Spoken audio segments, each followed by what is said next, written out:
Welcome, everyone. Welcome back to Therapeutic Astrology Podcast with me, Mana. Today, like we mentioned last time, we are looking deeply to the topic of sensitivity. This is the second part on radical wholeness with author Philip Shepard, who is back with us, who's written a book by that name. Welcome back, Philip. It is such a delight to be back with you, Manna. Thank you so much. To begin with a quote from this book, um, it's a good opening, I think. It says, when your heart yearns to surrender to the freedom of your wholeness, the journey that beckons is one that has never been made before. No one has ever stepped into your wholeness. No one can predict where it will take you. You are treading into the unknown. You're opening the body's sensitivities to the thriving wakefulness of the present, living through your being. Oh, Well, I mean, it's funny. I after I wrote that, a couple of years after I wrote that, I stumbled upon a quote by Joseph Campbell, who writes so brilliantly about mythology, and he said, you know, if your path is clear, you're probably on someone else's. yeah. Yeah. Because we are stepping into the unknown, and as I experience it or as I feel it, every one of us is born with a cluster of gifts as distinct as our fingerprint. That no one else in the world has been born with your gifts. And those gifts are sensitivities to the way in which the world is summoning you. The world is calling you into service. And everything that is born into service. The earthworm is born into service. The shark in the ocean's depths, the bluebird singing on the tree, they are all in service to this larger harmony. And to sensitize to the ways in which the world is whispering to you to put your gifts into service, that's where you come most alive. In activating your gifts in relationship to the world, in that sense of service. So, you know, I've been summoned in so many ways through my life. I felt that tug, and it's not that I answer it knowing that I am serving something else. So it's not that I know the larger purpose of it. I just feel this necessity to step out and engage in some way and resonate to the world. It's like a bell ringing when that whisper is heard and deeply felt. And the whisper, a sensitivity to the whisper, is something that our culture pulls us away from because we want to be logical. We want to have our business plan. We want all these structures in place that basically establish a path that is not necessarily ours, and how to resist the the ways in which our culture dulls us to ourselves and to the world around us, and reactivate our sensitivity is one of the big issues of embodiment. Mm. To reactivate our sensitivities is what we do in embodied practices. Right. Uh, Yeah. yeah, and it's what we've been desensitized from, this talk you're talking about. And I don't know if you noticed I was getting like a little sorrow as you were speaking, but that was Hmm. because I'm like, yeah, that is what is going on. But then on the other hand, we have people who are maybe too sensitive. So what do you think is going on with all of this sensitivity that's coming up? And I don't really dare to put statistics on it, because I had an episode a while back where someone said it was every 10th who got diagnosed with on the spectrum somewhere with sensitivities. But then I don't know. I just feel it's, at least where I'm at, it's like, and it's not only my own circles, it's in the media. Like, so many people are saying they, okay, I found out this is because I got this diagnosis. I got autism, I got ADHD, or something along those lines. Yeah. So I What's mean, that about? I'm happy to offer my understanding of it. First of all, I don't think there's such a thing as being too sensitive, and let me offer some context to that. Let me go back to what is intelligence. So we're taught that intelligence is the ability to reason in an abstract fashion. If you are tested for your intelligence, you're given an IQ test. That is what they're testing. Now that ability to reason abstractly is precisely the strength of the thinking of the head, and has almost nothing to do with the intelligence of the body.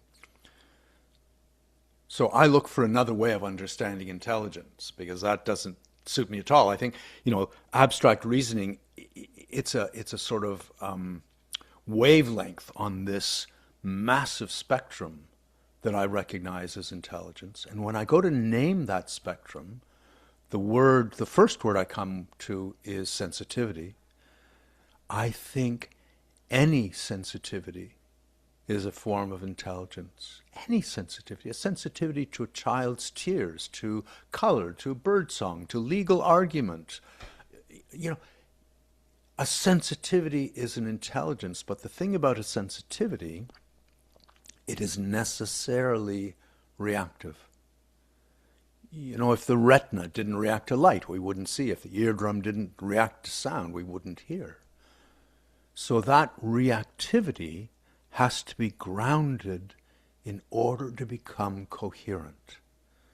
So this idea that we're too sensitive, to me, is a judgment from the head. I think the issue is we're not sufficiently grounded.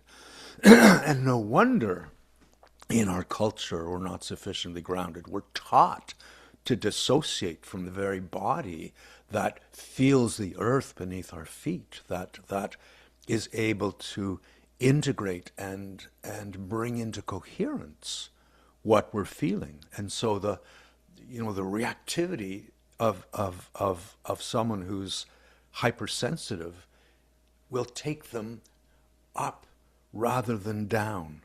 And it's a trained reflex in our culture. We have been taught to deeply, deeply mistrust the earth. And our impulses are up. Our very language says up is good and down is bad. You're looking up today, you're looking down today. We know what these mean. And our internalized message says, if there's a problem, put the head in charge. The head will know what to do. And so, in the assault, and it is an assault of our culture, the noise, the flashing lights, the busyness, the crowds, the pushing, it all takes us up, up, up, up, and it's like pushing us into a dead end, because the head has no capacity for bringing us back to wholeness. The intelligence of the head pulls things to pieces. That's its strength. That's what it excels at. The body is what understands wholeness. And so to live in a culture that teaches dissociation from the body, that trains us to live in the head, is to consider sensitivity to be a problem. No, sensitivity is the foundation of our intelligence. And the fact that as a culture, we have forgotten how to live intelligently. I mean, we're very, very, very clever, but we've forgotten how to live intelligently. is a reflection of the ways in which we demean sensitivity. And let's honor sensitivity and find ways of coming back to the earth and coming back to our humanity and our humility, because both of those words, humanity and humility, trace back to a Latin word that means earth. Ah, When we call ourselves human beings, we're calling ourselves earth beings. And without humility, how can you find yourself in a grounded place? Because in groundedness, you're joining something so much larger than yourself. we are off the earth and we are off the stars, and Yeah. uh, and I also noticed in your book that you did think about this while you wrote it, that you thought about the education system.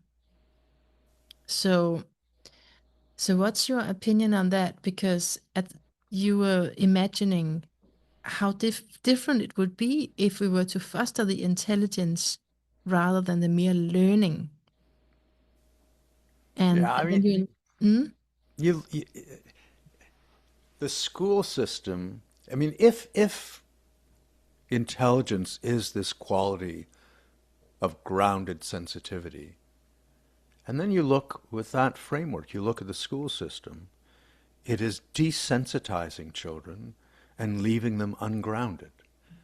And the whole arc of the school system, like the public school system has kids for 12 years, taking them at this tender age of 5 and teaching them to sit still. Yeah. And if you can't sit still, you get into trouble. And if you are suppressing the body's energy, you are suppressing the body's intelligence. There's no other way of understanding it. And in the meantime, you're taught to fill your head with the right ideas and the right knowledge and the right strategies. And if you can do that, then you're rewarded. Yeah. And so it is a system of reward and punishment that teaches us over 12 years to trust the head, to live in the head, and to shut down the body. Mm. And my goodness, children are so curious. They want to, there's a great saying by Plutarch that education is not about filling a bucket. Education is about igniting a fire. Yeah. And if you can support a child's curiosity, they will learn everything. And meanwhile, we take them like cattle and funnel them into this corral and feed them this fodder that, I mean, who uses binomial equations, apart from mathematicians after high school? There's so much we could learn about our own humanity in a system that honored sensitivity and Mm. was grounded in reality. But it's the very institution of education is plucked out of relationship and context into its own little echo chamber. And I feel like asking you, Philip, why you care about this issue. Is it something that happened to you when you went to school, or have you seen society develop into this? I mean, were you one of those who couldn't sit still and was supposed to? Or?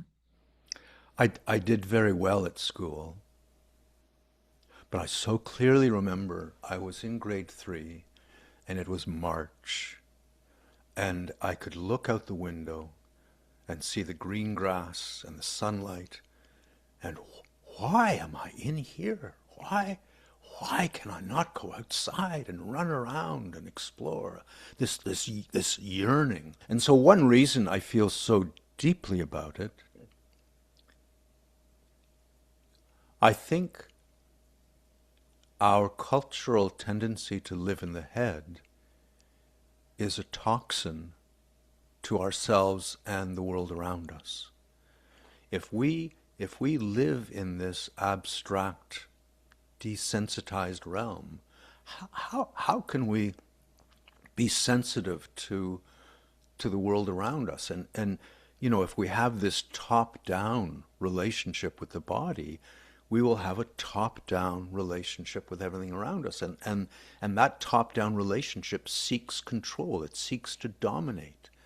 And nature isn't something to learn about. Nature is something to learn from. And the head is incapable of that, because learning from requires grounded sensitivity. It requires a reciprocal humility. So you know, the education system is having an effect on our children such that they grow up as adults who consider it their sort of entitlement to live in a way that is damaging the earth. Right. So that's on the larger scale. This is what the effect that it will have. It's perpetuating itself, yeah. Yeah. And so what do you think? Why are people now being assessed as autistic? And it's people who have had these difficulties maybe during their childhood, but it was overlooked at the time. And of course now there is reduced stigma around it. We talk a lot more about it, so that it makes sense that more people would have it assessed. You know, what is it with me?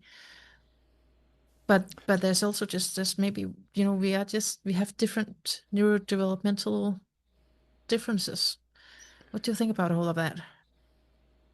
Our world is becoming more and more abstract. The way we live is becoming more and more abstract. I mean, when you live in an apartment building in a cubicle, that isolates you from the world. You know, when you spend your days hunkered over a digital device, when you consider a walk in nature to be a sort of special occasion that you should do for your own good, you know, everything about the way we live is funneling. You know, we used to have paper money. Now we have plastic cards, and then beyond that we have cryptocurrency, whatever the hell that is. Just our whole system, and it's the culmination of thousands and thousands of years. So people put the blame on Descartes. You know, I think, therefore I am, and the separation of mind and body. No, no, no. It goes back, you know, to Parmenides. So Parmenides was a philosopher around 500 BC who laid down the groundwork, the foundation for Western philosophy. And his advice was, don't trust the senses. They will deceive you. Only reason can lead you to the truth. Don't trust the senses. So, yeah, the senses can deceive you, but reason can take you way off course. So, for example, Parmenides proved logically that nothing can move. Now, you may think that things are moving around you, but he can prove that you're mistaken. Okay. Okay. Okay, his argument is very simple, that if something exists, it can't be nothing. So you can't have the existence of nothing. So everywhere there is something, because nothing can't have existence. And if the world is filled with something, then nothing can move, because it's filled around it. There's no place to go. Anyway, that was his logic. But we bought into that.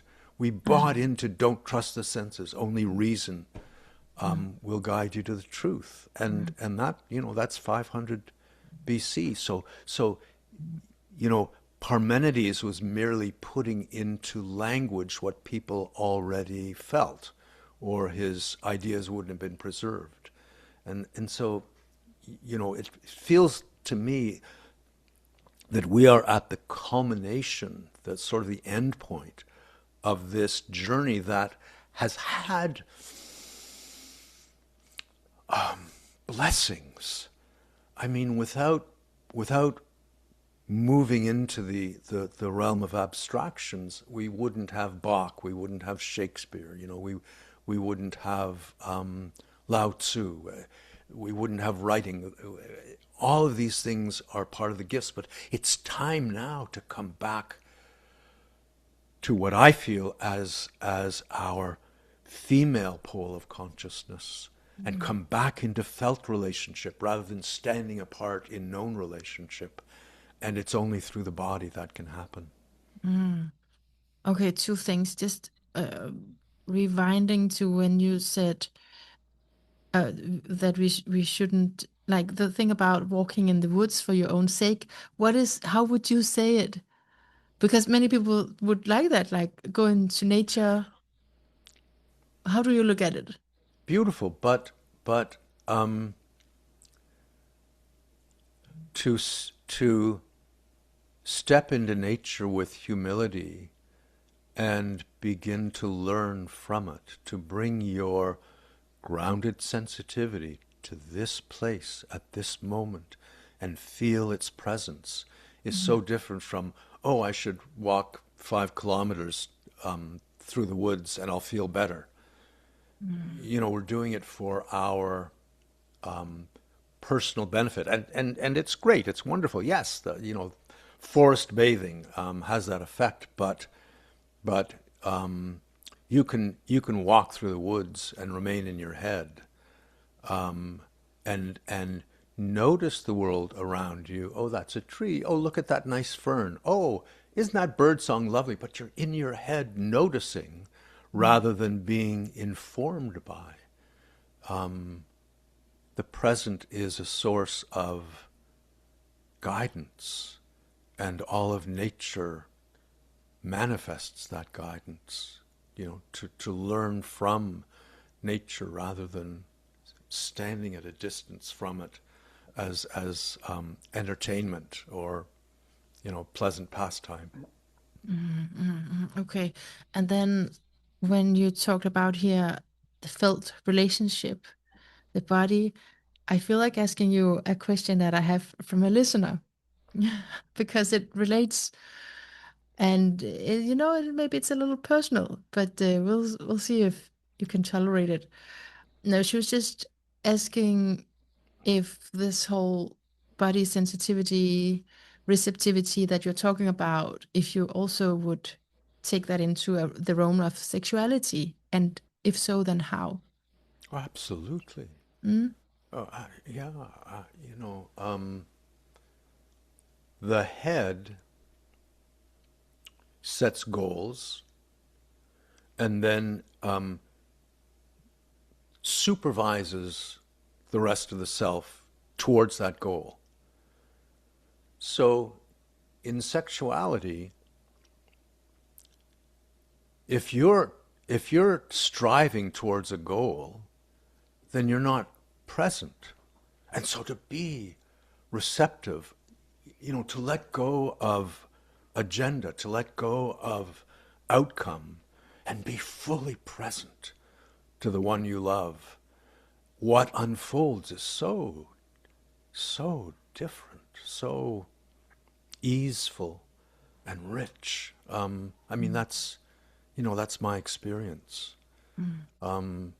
Without that receptivity, and I understand, the sort of need for personal gratification, but if that's what it's about, I think it becomes an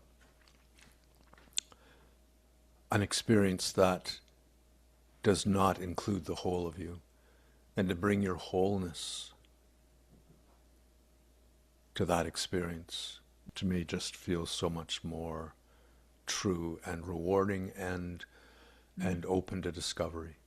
Mm. So, but you're not in any lineage of tantra or anything like that. It sounds like it is just like a way of living that is, goes with you wherever you are. Personally, yeah. You know, I think you know, I've never studied tantra. I think the tantric understanding of our vital energy, our aliveness, is really valuable. So in a way, what I do is tantric, but I would never call it that. Mm. You do talk about coming into contact with the core of your being. Yeah. As the astronaut brought his photo back home, and when you do that, the perspective can integrate Yes. and birth this new sensitivity. Yeah, can you comment on that quote from the book that I'm referring to about the astronaut there? Yeah, I'd be happy to. Mhm. So I mentioned, you know, the head is incapable of integrating. We integrate through the body. And, you know, the astronaut metaphor is simply, you know, in 1968, this mission that for the first time sent astronauts around the moon. And they took a photograph of Earth rising beyond the moon's horizon. The photograph was called Earthrise and was the most frequently reproduced photograph of the 20th century, and was responsible in a way for movements like Greenpeace and Earth Day that arrived in its wake. That photograph was brought back to Earth, and it newly sensitized us. An abstract idea is like that photograph. It's a certain perspective, but we don't know how to bring it back to our core. And so it's like we're in this space capsule, and we're filling our space capsule with more and more and more perspectives, and organizing them, and they're in orbit, and they stay up here, and they have the effect of desensitizing us to the world. So, Mm. you know, I can look around the room I'm in, and I know what everything is. I can look out my window and I can tell you that's a tree out there, and that's a roof. If you know what everything is, why would you bother feeling any of it? Right? Because you already know what it is. And so we deprive ourselves of coming into felt relationship. And if I look out the window at a tree and I feel its being, suddenly I am illuminated by that relationship. And I don't, you know, self-knowledge isn't something that comes about as a result of diving down inside myself and finding, you know, the gold coin. My self-knowledge arises from coming into felt relationship. I can't illuminate myself. I am illuminated by the world, by my relationships with the world. And so this process of the astronaut bringing the photograph back to Earth, we can take those ideas like tree, and I'm not speaking metaphorically, drop it down through the body. And it, you know, drops and drops and eventually enters the pelvic bowl and eventually comes to rest on the pelvic floor. And as it does, the idea is newly born as a sensitivity in some way. Mm. And so an abstract idea can newly sensitize us to the world if it's brought back to the body. Mm. But we don't know how to do that. We don't even think the body has intelligence in our culture. So we sort of hoard these ideas in our head and build models of the world. And we go through our days, you know, typically spending more time thinking about our thoughts about the world than actually being present to it and feeling this moment in this place. Mm. And then we're back to the education, and also when you mentioned the education, like what are the right and the wrong ideas and way of speaking, and then that shows up even, you know, now as I'm having a conversation with you, there's something in me that's like aware, oh, I don't want to say the wrong thing. Like it's constantly there because of our training, even though now we can say, no, I also believe in the body's intelligence. But I'm just inviting people also to listen to the more subtle norms that we are So under.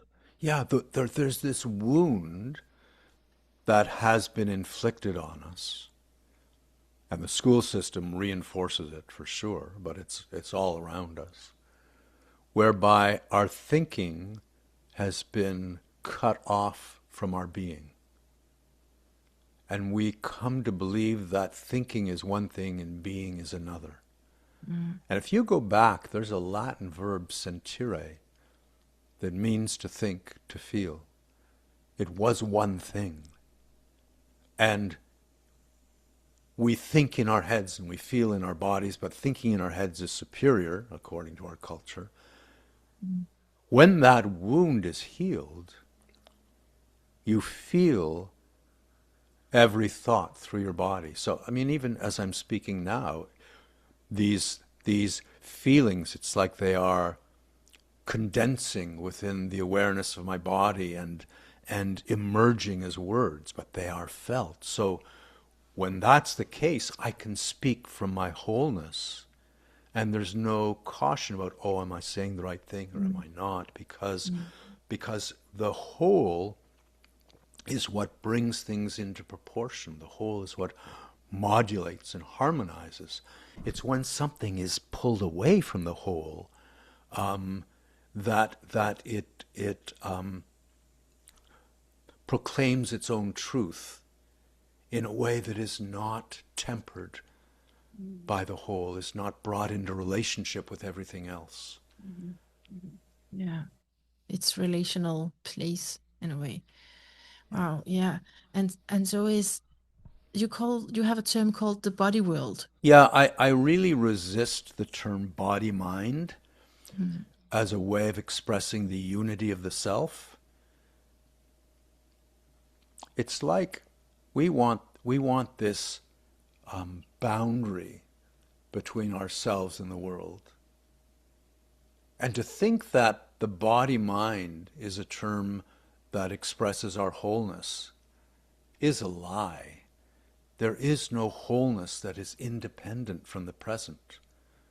Every sound, every play of light, everything that is felt is part of who I am, is part of my experience in this moment. So to express the unity of the self, I go to the term body world. I am inseparable from the world around me. Mm-hmm. I am informed by it, I'm touched by it, I'm guided by it, even in ways that I'm not consciously aware of, maybe primarily in ways I'm not consciously aware of. Mm-hmm. And so our cultural need to affirm independence is a need that belongs to the tyrant of mythology. So Joseph Campbell again described the tyrant as the man of self-achieved independence. And that's the American dream, self-achieved independence, to have that mansion on a property with a perimeter and security and what that enables us, what the dream of wealth, for example, enables us to do is to let go of all responsibility. Now I don't have to wash my clothes. There's somebody else to do that. I don't have to drive my car. There's somebody else to do that.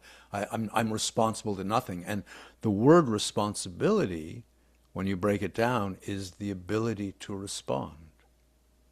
So I have undermined my ability to respond as I retreat within the self, within my notion of my independent existence in the world. And there's no such thing as independence. Independence is a fantasy.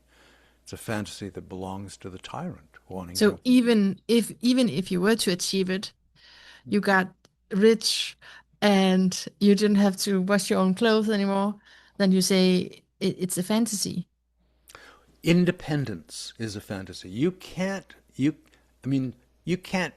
show me one example in the universe of independence.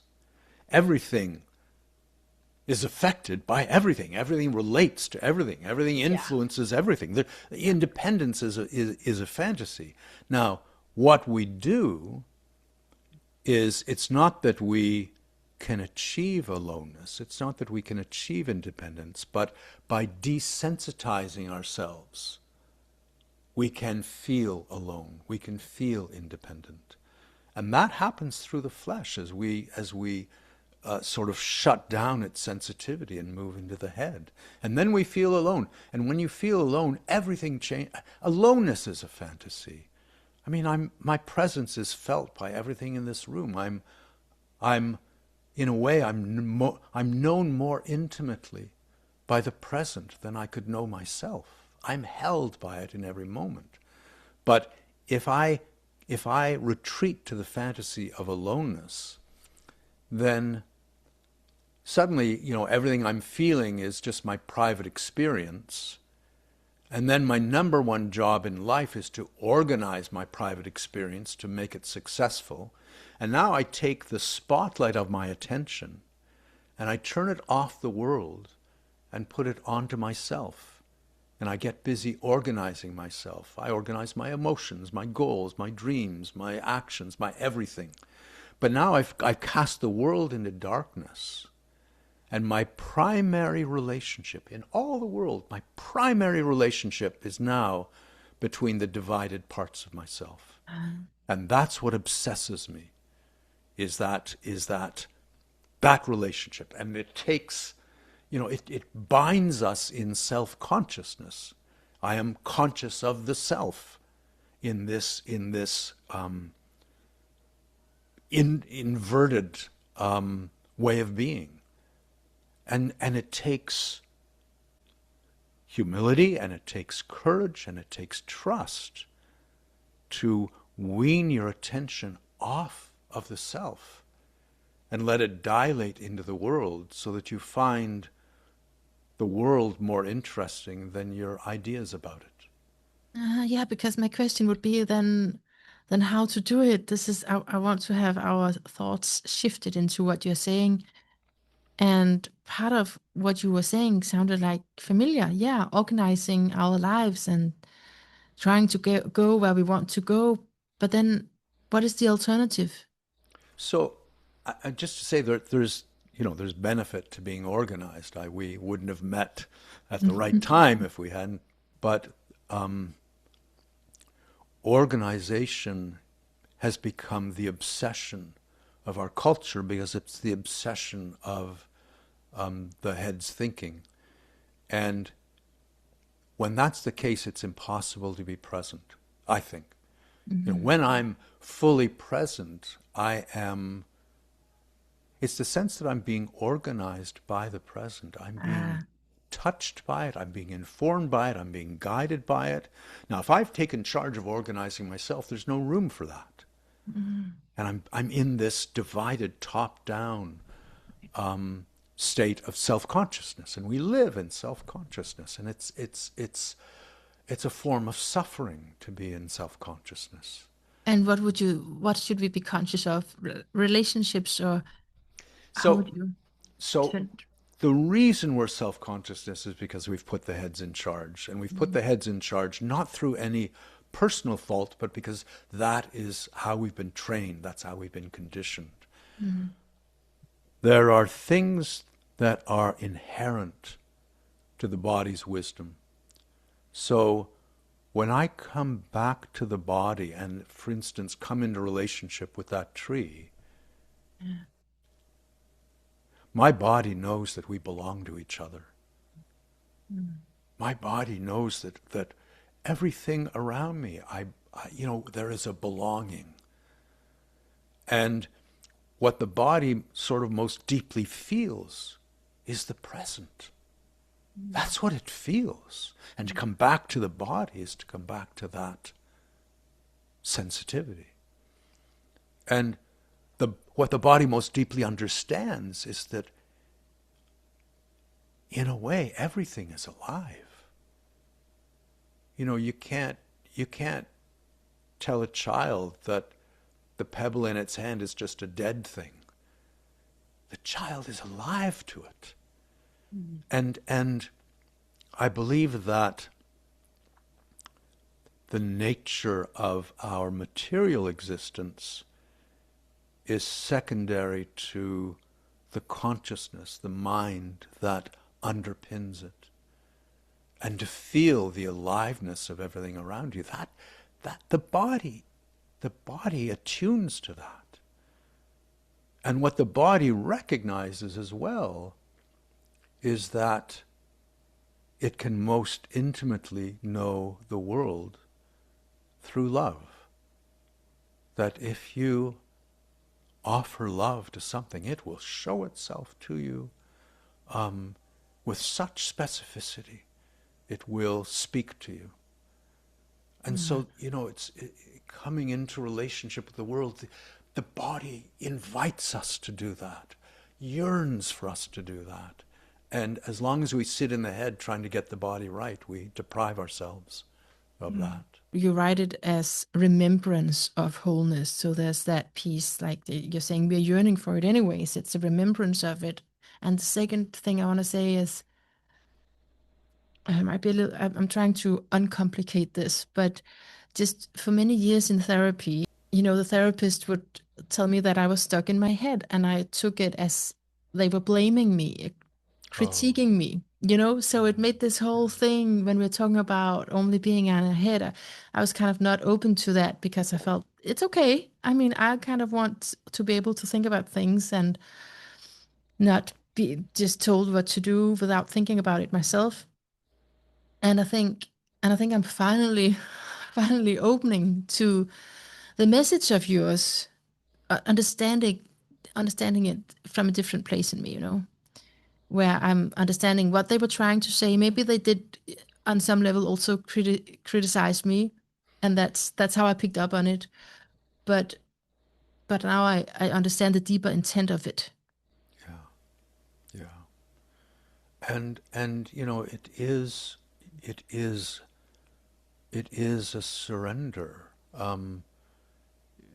You know, you surrender to what the body understands, and it's a surrender that empowers you rather than depleting you. Like what you're doing, in a way, is you are coming back to your being. You're bringing your thinking back to your being. You are inhabiting your being, and as such, the world around you. And it helps me, anyway, to recognize that there are certain qualities of being. Like, being is fluid, and everything around me is fluid. It's in motion. At a molecular level, there's nothing that is not fluid. But we lock our bodies up in these. We compartmentalize it. We organize the body, and being is spacious. Like, everything around you is mostly empty space. Everything around you is 99.9% empty space, and you are mostly empty space. And we lose that. Our bodies become congested, and we lose our spaciousness. Again, this is your nature, spaciousness, So fluidity. so maybe it's important to not criticize each person for this, right? As I'm hearing you, it's a collective thing, and Absolutely. it's these are the norms that we've lived under, and now As a realize, child, I yeah, mean, this is what you were taught as a child yeah, before you were old enough even to ask a question. yeah, Yeah, yeah, yeah. yeah. So to recognize the sort of the water in which we swim, Mm. and to know that that is what has shaped you, is to acquire choice. And if you don't recognize that, I don't think you do have choice.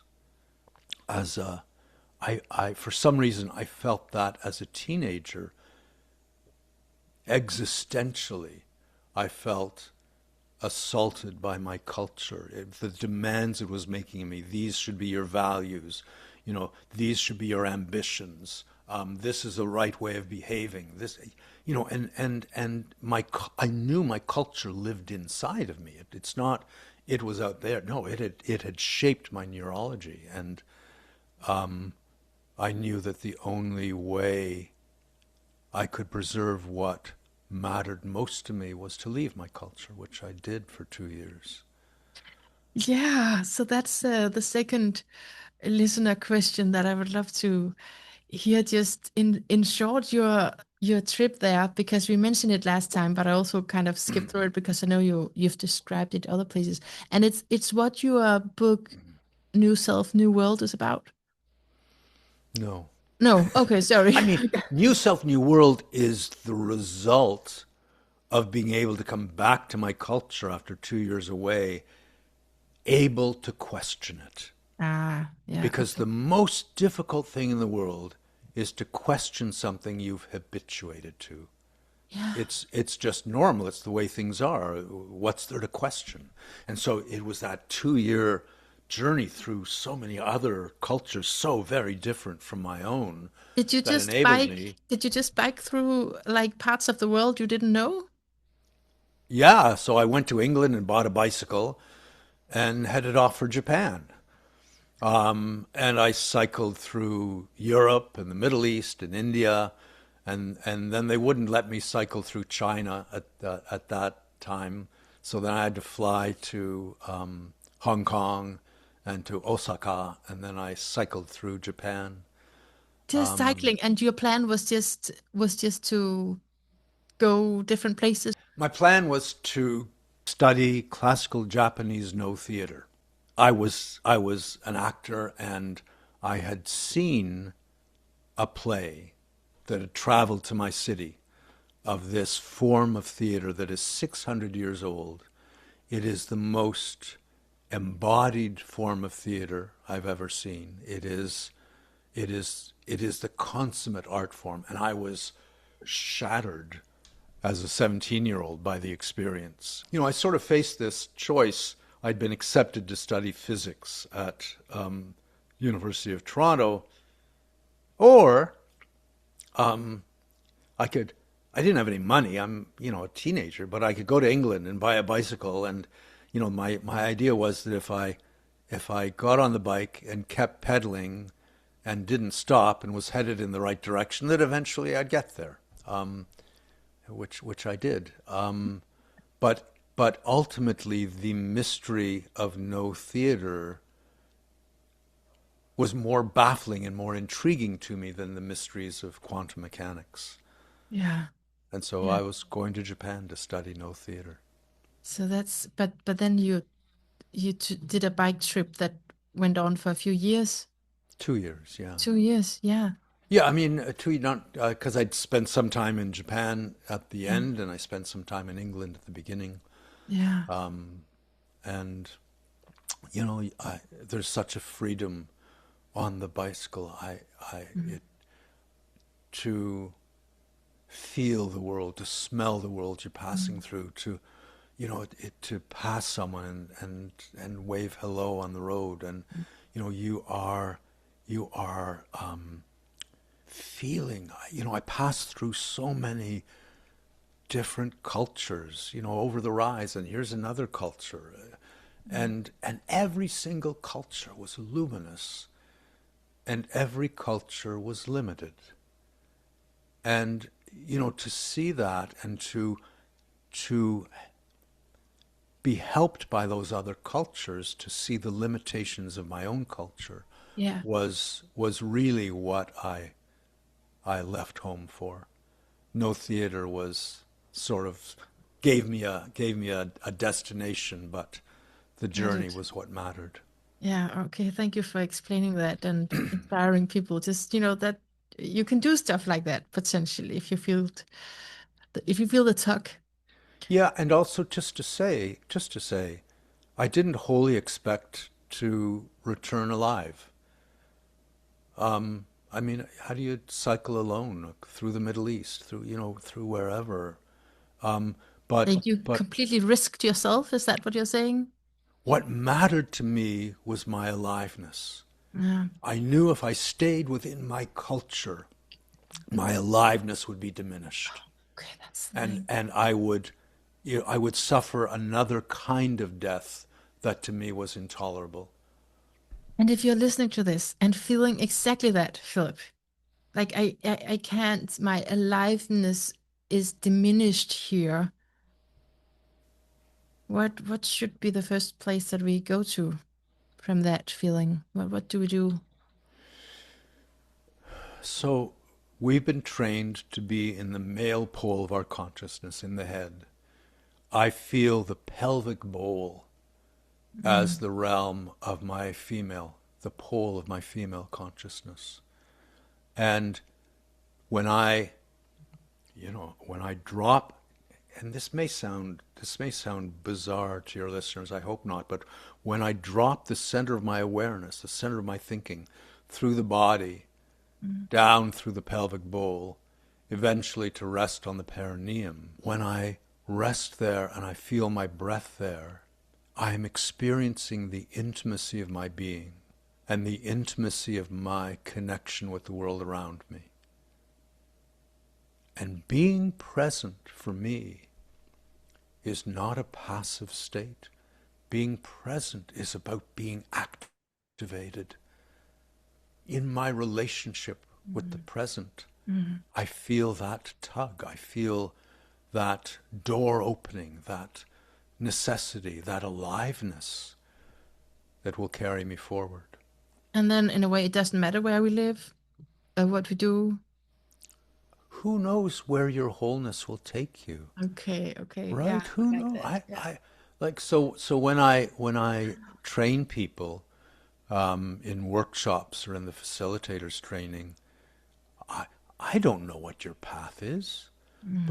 but I can help you recognize the impediments that are getting in your way, and I Mm. can help you beyond those to kind of liberate you into where your path will take you. Mm. I love that. Yeah, that's what the quote was about, Hmm. having your own unique experience of it. Um, and usually in the end we do some astrology, but we did that last time, and I just feel like when I was checking in, I like, okay, what should I say about astrology today? I just feel like collectively saying, whoa, this is a time where a lot of people are very, very busy, and are actually being invited to leave a lot of stuff. So it can feel like a lot is up in the air at the moment. Yeah. How do you feel? Do you sense into the time that we're in? It is madness. It's It's like, madness. I mean, it's going faster and faster and faster as our lives are becoming more and more and more abstract. And what we lose sight of is this, we talked about this last time, the when you want to regulate yourself, come back to the present. When you want to know what matters most, come back to the present. When you want to feel your way forward, come back to the present. But we're so trained to be up in the head and organizing that we've lost our way. And that quality of remembrance is so important, to remember your fluidity, because Mm. that's your present experience. To remember your spaciousness, to remember you are at rest on the earth, and to remember that and feel it, and to ultimately remember yourself as this aliveness that is held by the world and summoned by the world. Mm. Yeah. I lost myself in that that Mm. description. I had a question, but then I was like sensing into what you were saying, and Mm. now I don't know what I was supposed to ask. Yeah. Yeah, I just wanted to ask him. So actually, you are inviting us to be more sensitive. Groundedness makes sensitivity coherent. So I would encourage you to be more grounded, and the sensitivity will take care of itself. Okay. Because it's safe then to feel. If you're Yeah. grounded, it's safe. If you're not grounded, feeling is a threat. And of course we shut down. But when you're grounded, you are you are held and secure, and then things, energy can pass through you without getting stuck. And then it's safe. It's when energy gets stuck that it becomes dangerous. Mm. I'm so inspired by you, as you know. And I want to again tell people that there's this link I'm putting in the show notes for embodied practices with you, because that could be a way in to get some of Yeah. this in internally for oneself. Yeah, so like I've actually recorded over 300 practices, but every practice is targeting a way in which our culture has desensitized us, and offering the choice to heal that. Oh, Yeah. beautiful. Do you have one for sexuality as well? No, not specifically. Maybe it's Okay. time I did Maybe that. it's time. It's a Yeah. request from a listener. Oh, nice, I'm nice. I mean, asking for someone else. here's one thing I would offer. It's hard to it's hard to offer love from a place that is not already loved. There is such shame in our culture around our nakedness, around our genitals, around our bodies. And speaking as a man, it's in a way not easy to love the penis and the scrotum. It's wrinkled and hairy and not beautiful, and it needs love. Mm. But it's a gap in our culture. And so, we go into lovemaking in a divided space that complicates it. And so to offer genuine, tender love to every part of you Mm. will ground you in a way that makes it easier to offer love to another. Mm. Ah, thank you for that. I love when we can say something so candidly, so open, and Mm. yeah, so thank you for that. Going up against culture. Yeah. I tend to do that. Yeah. Yes. I'm with you. I'm right there with you. Yeah. Okay, Philip. Thank you for now. I really do hope that it's not going to be the last episode, because Well, I harbor that same hope. So okay, good. let's keep it alive. Let's Yeah. keep that intention. Such a pleasure being with you, Mana. Thank you so much.